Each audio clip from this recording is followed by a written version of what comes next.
নমস্কার বন্ধুরা, village cooking blog চ্যানেলে তোমাদের সবাইকে স্বাগত। আর আশা করছি সবাই খুব ভালো আছো, আর আমিও খুব ভালো আছি। আর এই যে সকালবেলায় ঘুম থেকে উঠে ঘরের তো সব কাজকর্ম করতে লেগে গেছি। আর এখন তো বন্ধুরা ঠান্ডা মোটামুটি ভালোই পড়ে গেছে, আর এই ঠান্ডা পড়াতেই আমার খুব ঠান্ডা লেগে গেছে।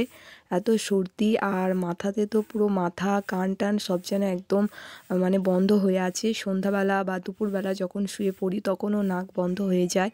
তো কি করব, বাড়িতে যে কেউ নেই যে একটু কাজ বাজগুলো সকালবেলায় করে দেবে। তো সকালবেলার টাইমে নিজের ঘরের কাজ তো নিজেকেই করতে হবে। আর তোমরা এখনও আমার ভয়েসটা শুনেই বুঝতে পারছো যে আমার ঠান্ডা লেগে আছে। তো এই যে বন্ধুরা, সকালবেলায় তো ঝাড়টার দিয়ে দিয়েছি, ঘরটারও মুছে নিয়েছি। এখন এই যে বাসন থালা মেজে ধুয়ে নিয়ে চলে এসেছি। এই কি ঠান্ডার সময় পুকুরের জল বন্ধুরা এত প্রচণ্ড ঠান্ডা হয়। একটু বেলার দিকে কাজ বাজ শুরু করলে ভালো হয়, কিন্তু বন্ধুরা কত আর বেলা করব বলো।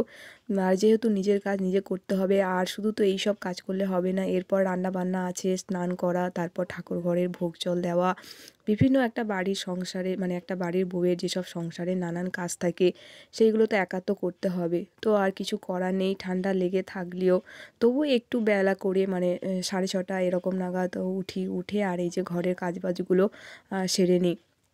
আর সকালবেলায় বন্ধুরা অনেক ভোরবেলায় 4টে 4:30 এরকম নাগাদ ঘুম ভেঙে যায়, কিন্তু আর উঠি না যেহেতু ঠান্ডা লেগে আছে।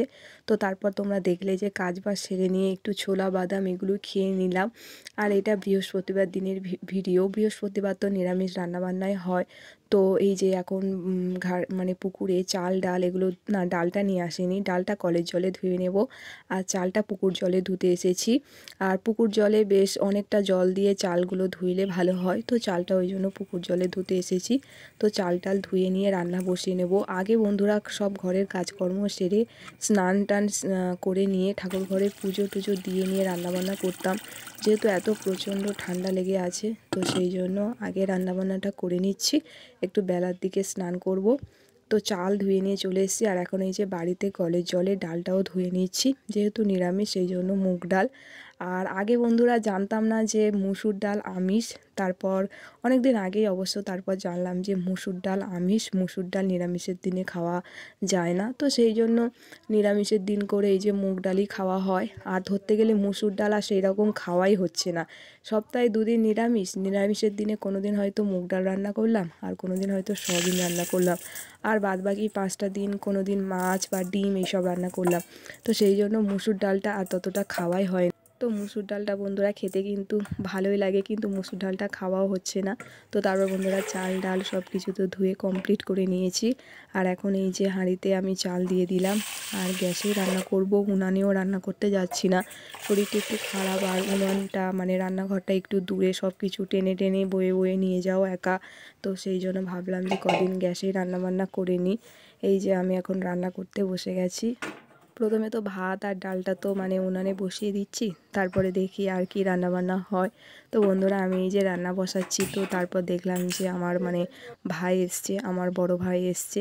তো তারপরে আর আমার ভাই তো কী কী এসছে আর কী কী নিয়ে এসেছে তোমাদেরকে আমি দেখিয়ে দিচ্ছি। তো প্রথমে রান্নাটা তো বসিয়ে দিলাম।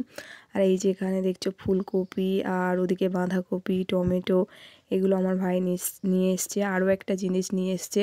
তো ভাই এসেছে, তো দুজনে মিলে মুড়ি খাবো, সেই জন্য টমেটো, শসা, তারপর কাঁচা লঙ্কা এগুলো কেটে নিয়েছি। আর এই যে দেখছো চপ, এই চপটা আমার ভাই তার আগের দিন বাড়িতে বানিয়েছে, তো সেই জন্য আমার জন্য এই চপ নিয়ে এসছে।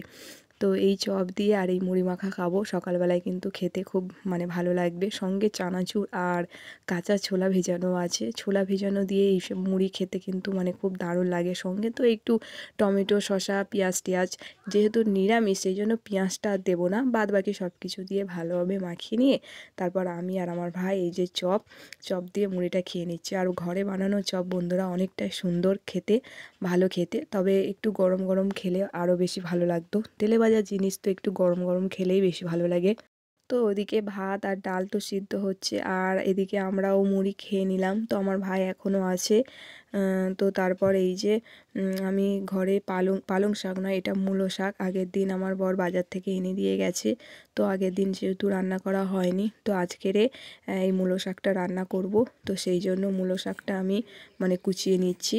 আর মূলো শাকটা বন্ধুরা আগের দিন নিয়ে এসেছিলো, একদম নরম শাক আর খুব টাটকা। যেহেতু একদিন রেখে দিয়েছি তো একটা দুটো পাতা একটু হলুদ হলুদ মতো হয়ে গেছে, তো সেই মতো ভালোভাবে বেছে নিয়ে আমি শাকগুলো কুটে নিচ্ছি, মানে কেটে নিচ্ছি। আর আজকের কী কী রান্না করব, আজকে ভাত আর ডাল আর পটল ভাজা আর মূলো শাক ভাজা। আর বন্ধুরা আমি যখন ডাল রান্না করি না, সেই ডালের মধ্যে কয়েক টুকরো আলু মানে টুকরো টুকরো করে কেটে মানে দিয়ে দিই, তাতে আমার মানে খুব মানে খেতে ভালো লাগে। আর এই যে পাঁপড়ও ভেজে নিয়েছি কয়েকটা। আর আমার কিন্তু আলু খুব প্রিয় বন্ধুরা, মানে সব কিছুতেই আমার আলু হলেই খুব ভালো লাগে। আর এই যে ভাত ডাল পটল ভাজা তো করে নিয়েছি, এদিকে মূলো শাকটা ভাজতে বাকি আছে। আর এখানে এই যে মূলো শাকটাও ভেজে নিচ্ছি। মূলো শাকটা শুধু তেল আর তেলের মধ্যে শুধু শুকনো লঙ্কার ফোড়ন দিয়েই মূলো শাকটা ভেজে নেব। একটু সর্ষে বাটা দিলে ভালো হতো, তো সর্ষে আর বাটিনি। তারপর তো আমার রান্নাবান্না কমপ্লিট হয়ে গেছে, স্নান টান সেরে ঠাকুর ঘরে সব ভোগ জল দেওয়াও হয়ে গেছে। আর এখন এই যে দুপুরবেলা খেতে বসেছি। আর হ্যাঁ বন্ধুরা, আমার ভাইও চলে গেছে অনেকক্ষণ আগে। আর এই যে ডাল পটল ভাজা নিয়ে খেতে বসেছি। আর বলছিলাম না আমি যে আলু দিয়ে দিই, এই যে দেখো বন্ধুরা, এই যে টুকরো টুকরো করে একটু আলু দিয়ে দিলে আর যখন ভাতের সাথে খাবো ওই ডালের সাথে আর আলুগুলো একটু মেখে নিলে খুব ভালো লাগে। আর এদিকে একটু লেবু আর শসা কেটে নিয়েছি। আর লেবু তো ডালের সাথে লেবু তো দারুণ জমে, লেবু না হলে যেন একটুখানি কিছু কমতি থেকে যায়।